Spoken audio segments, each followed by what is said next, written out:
Guys, ஏன் பூரி ஜெகநாதர் மீனை சாப்பிட்டாருன்னு உங்களுக்கு தெரியுமா?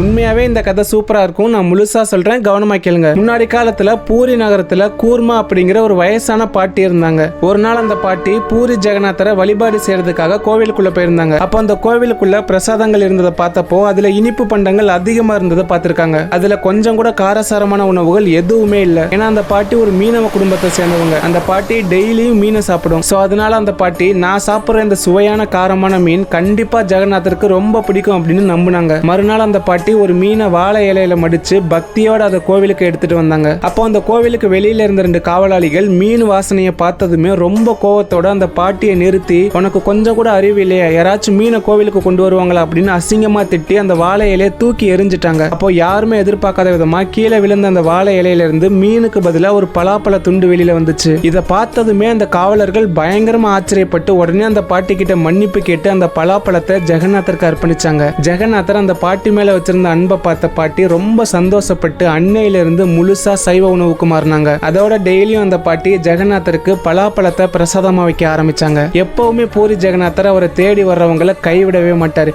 கைஸ், மறக்காம இந்த வீடியோ ஒரு லைக் பண்ணிட்டு ஜெய் ஜெகநாதான்னு கமெண்ட்ல சொல்லிட்டு போங்க.